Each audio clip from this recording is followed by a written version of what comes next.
تو آج میں نے سوچا کہ آپ سے براہ راست ملاقات بھی ہو جائے، بات چیت بھی ہو جائے۔ اس وقت جو سب سے کربناک اور تکلیف دہ موضوع ہے وہ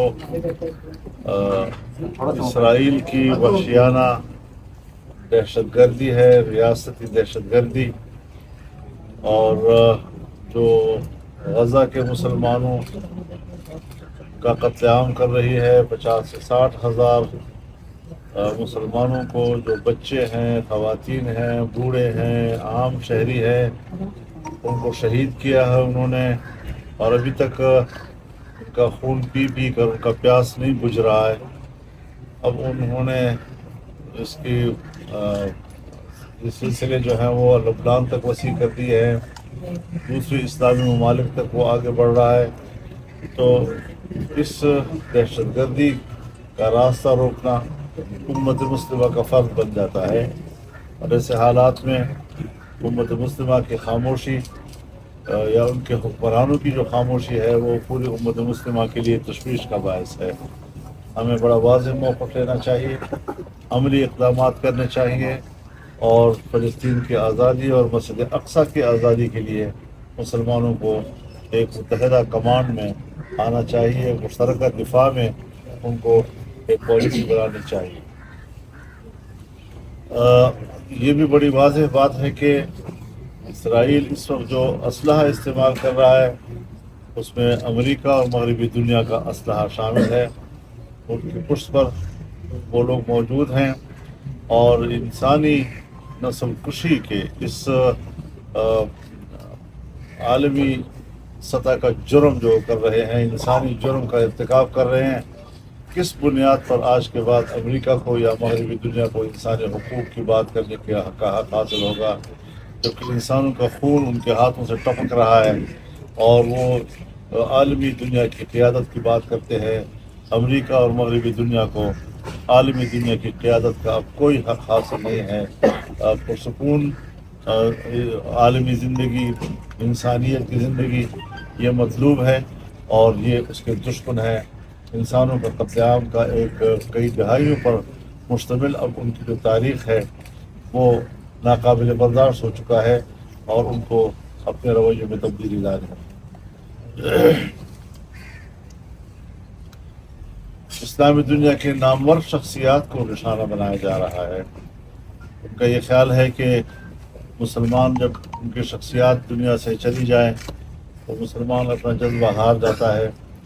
مسلمان اور اسلام، اس کی بقا کا دار و مدار ان کے عقیدے پر ہے، ان کی توحید پر ہے، ان کے اسلام پر ہے، اور اسلام کی بقا کے لیے وہ ہتھیار نہیں ڈالتے، وہ آگے بڑھتے ہیں اور اپنی جدوجہد کو جاری رکھتے ہیں۔ شخصیات آتی ہے جاتی ہے، اس نے ایک دن دنیا سے جانا ہی ہے، لیکن عقیدہ جو ہے وہ دائمی ہے، وہ برقرار رہتا ہے، اور آج بھی مسلمان اگر زندہ ہے تو توحید پر مر مٹنے کے جذبے کے ساتھ زندہ ہے۔ اس وقت پاکستان میں شنگھائی تعاون کانفرنس کی تنظیم کا اجلاس ہو رہا ہے۔ ہم دنیا بھر سے اس تنظیم سے وابستہ ممالک کے سربراہان اور ان کے جو مندوبین ہیں ان کو پاکستان میں خوش آمدید کہتے ہیں۔ ہر چند کی پاکستانی معیشت اس حد تک زمین بوس ہو چکی ہے کہ اس حکومت سے، کہ جو ہماری نظر میں عوام کی حقیقی نمائندہ بھی نہیں ہے، اس سے کوئی زیادہ استفادہ کرنے یا اس کانفرنس کو پاکستانی معیشت کے لیے ثمراور بنانے کے لیے ان کے پاس صلاحیت موجود نہیں ہے۔ تاہم یہ کانفرنس اگر یہاں ہو رہی ہے تو ہم مہمانوں کو خوش آمدید کہتے ہیں، اور امید زیادہ وابستہ کرتے ہیں کہ شاید پاکستان کے مستقبل کی بھی بہتری کی کوئی نوید دے سکے۔ اس مقصد کے لیے میں حکومت سے بھی یہ کہنا چاہتا ہوں کہ یہ جو آئینی ترمیم کی بل ہے اس کو مؤخر کر دیا جائے تا وقت کہ یہ کانفرنس اپنے انجام کو پہنچے۔ اس دوران میں داخلی جو تنازعات ہیں اور سیاسی اختلافات ہیں اس کو ہمیں یکجہتی میں تبدیل کر دینا چاہیے اور کسی قسم کے تنازع سے ہمیں بالا تر ہو جانا چاہیے۔ میں اپوزیشن سے بھی یہی اپیل کروں گا کہ وہ اپنے احتجاجات اس دوران نہ کریں، اس کو مؤخر کر دیں تاکہ اس دوران میں کوئی منفی پیغام ہمارے عوام کی سطح سے نہ جائے اور مہمانوں کا یہاں پر جو موجودگی ہے اس میں قوم ایک صف پر نظر آئے۔ ہمیں معلوم ہوا ہے کہ پی ٹی ایم کے جرگے کے منتظمین پر کوئی تشدد ہوا ہے، جو بڑی قابل مذمت بات ہے۔ یہ لوگ ان سے اختلاف کیا جا سکتا ہے، ان کے نظریے سے اختلاف کیا جا سکتا ہے، اس پر ڈبیٹ کیا جا سکتا ہے، لیکن وہ غیر مسلح ہیں اور وہ ایک جرگہ کر رہے ہیں۔ اگر وہ سمجھتے ہیں کہ کوئی پاکستان مخالف سوچ ابھر رہی ہے تو ایسے اقدامات تو انہیں مزید برانگیختہ کرنے کی ایک کوشش ہے اور اس کو برانگیختہ کرنے کا سبب بن سکتے ہیں۔ تو حکومت کو بھی ذمہ دارانہ رویے اپنانے چاہیے اور اس قسم کے اقدامات سے شاید پاکستان کو کوئی فائدہ نہیں ہوگا۔ ہمیں یکجہتی کی طرف جانا چاہیے اور حب الوطنی کے لیے ہمیں ماحول بنانا چاہیے تاکہ لوگ پاکستان کے ساتھ محبت کریں اور یہاں پر جو لوگ اس وقت احتجاج پر ہیں ان کو بھی ہمیں مین اسٹریم لائن پہ لانے کی کوشش کرنی چاہیے تاکہ پاکستان کو ہم متحد کر سکیں اور پاکستان کو ایک مضبوط ملک بنا سکیں۔ جہاں تک اس آئینی ترمیم کا مسئلہ ہے، مجھے حیرت ہے اس بات پر کہ انہیں اس بات میں عجلت کس چیز اور اس میں کوئی ایمرجنسی مجھے نظر نہیں آ رہی۔ ایک زمانے میں ہمیں کہا گیا کہ اتوار کے دن ہی کرنا ہے ورنہ سوموار آئے گا تو آسمان زمین پہ گر آئے گا۔ آسمان تو نہیں گرا، ایک ستارہ بھی نہیں گرا۔ تو اس طریقے سے لوگوں پہ ایمرجنسی مسلط کر کے کہ انوا جس طرح بھی وہ چاہیں ہم بل کی منظوری دے دیں، میرے خیال میں یہ بل اپنی تفصیلات کے ساتھ، اصول کے ساتھ نہیں، تفصیلات کے ساتھ اس قابل نہیں ہے کہ اس کو پاس کیا جائے، اس کو سپورٹ کیا جائے اور ہم کسی بھی قیمت پر حکومت کے ساتھ پلس ہونے کے لیے آمادہ نہیں ہیں۔ اور حکومت عجیب ہے، یعنی آپ خود اندازہ لگائیں، اسلامی نظریاتی کونسل 1973 میں بنی اور آئین میں لکھا ہوا ہے کہ 7 سال کے اندر اس نے ان کی سفارشات پر قانون سازی کر دی۔ آج 2024 ہے، ایک سفارش پر بھی کوئی قانون سازی نہیں۔ اسلامی جمہوریہ پاکستان میں اسلامی قانون سازی کے لیے کوئی جلدی نہیں، لیکن ان کے معروضی مفادات، فوری مفادات، سیاسی مفادات، اس پہ اتنی جلدی ہوتی ہے کہ راتوں رات آئین میں تبدیل کی جائے۔ آپ کو یاد ہے 18ویں ترمیم کے لیے ہم 9 مہینے بیٹھے رہے، 9 مہینے بیٹھ کر ہم نے مشکل سے ایک ترمیم تیار کی ہے۔ آج 24 گھنٹے کے اندر اندر ایک ترمیم کے لیے ہمیں کہا جا رہا ہے کہ آپ اس کو پاس کریں۔ کس طرح یہ ہو سکتا ہے؟ کیسے یہ ممکن ہے؟ تو یہ چیزیں جو ہیں ہمیں واضح کرنی چاہیے کہ یہ جلد بازی ہمیں قبول نہیں ہے اور ملک آج ان حالات سے گزر رہا ہے، خاص طور پر خیبر پختونخوا اور بلوچستان کی جو صورتحال ہے جہاں حکومت رٹ ختم ہو گئی۔ اس رٹ کو برقرار رکھنے کے لیے قوانین بھی موجود ہیں، اختیارات بھی موجود ہیں، کوئی نئی قانون سازی یا آئین سازی کی ضرورت بھی نہیں ہے۔ یہاں پر ملٹری فورس کی باتیں بھی ہو رہی ہیں، یہاں پر عدلیہ میں اصلاحات کے نام پر ہماری تجویز ہے، ہم چاہتے ہیں کہ عدلیہ میں اصلاحات ہوں۔ ابھی آج بھی ایک فیصلہ آیا ہے 63A کے حوالے سے، 63A کے حوالے سے فیصلہ اگر آیا ہے، عدالت کا فیصلہ ہے، ہم قبول کرتے ہیں، لیکن بات بنیادی یہ ہے کہ اس میں کوئی میچ فکسنگ نہیں ہونی چاہیے اور یہ کوئی سیل پرچیز کا ذریعہ نہیں بننا چاہیے۔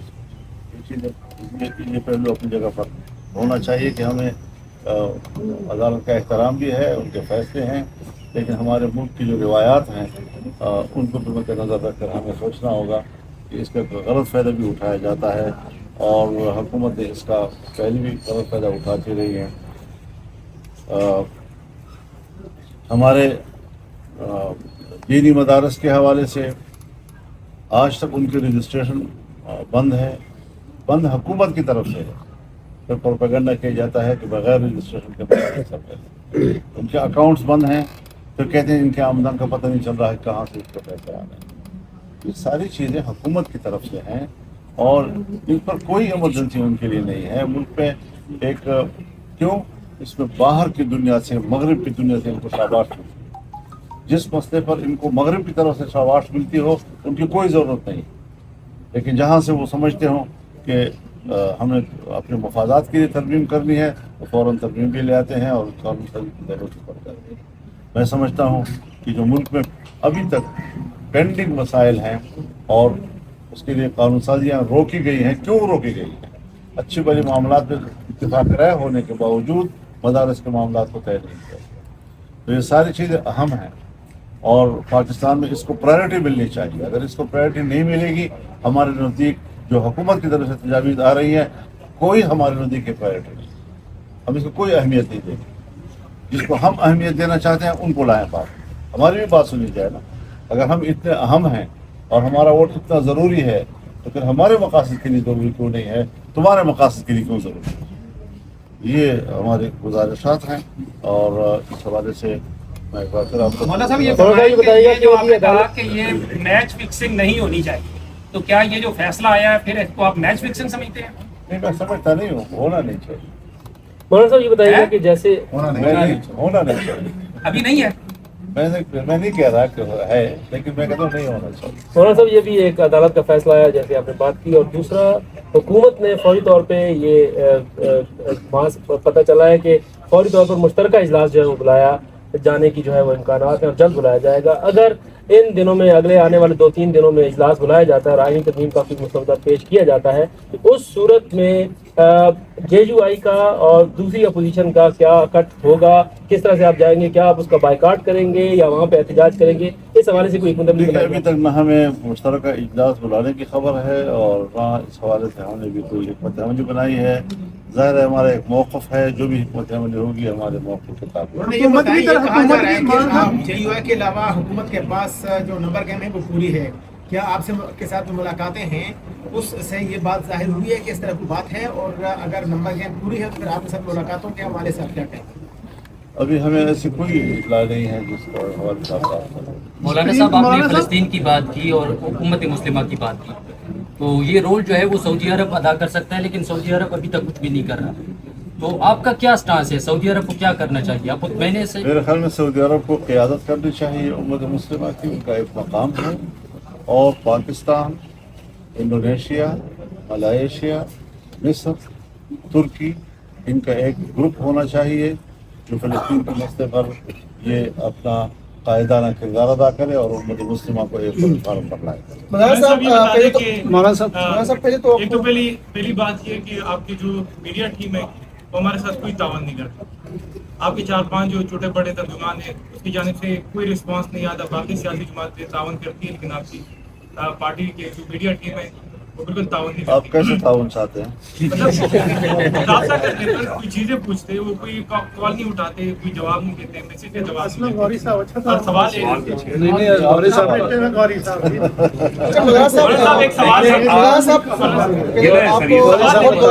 آپ امیر منتخب ہوئے ہیں، مولانا صاحب 90 کی دہائی سے لے کر اب تک آپ ہی امیر چلے آ رہے ہیں، حالانکہ آپ جمہوریت کی بات کرتے ہیں، تو کیا جماعت علماء اسلام میں اب تک آپ کے مقابلے میں بھی اور امیر نہیں آیا؟ جماعت سے پوچھیں۔ مولانا صاحب یہ فرمائیے گا کہ آپ نے ایک تو اس پارلیمنٹ کو مسترد کر دیا اور آپ نے کہا کہ اس پارلیمنٹ کو کوئی حق حاصل نہیں ہے کوئی آئینی ترمیم کرنے کا، دوسری جانب یہ بھی خبریں ہیں کہ آپ پی ٹی آئی کے ساتھ مل کر کوئی ترمیم کا مسودہ بنا رہے ہیں، تو یہ مطلب ہے کوئی اس میں کیا ہے کہ آپ اگر آپ کی میں نے اپنی سوچ آپ کو بتا دی ہے، یہ ہماری سوچ ہے، باقی ہمارے رابطے ہیں، پیپل پارٹی سے بھی ہمارا رابطہ ہے اور ان سے بھی یہی طے ہوا ہے کہ آپ بھی ایک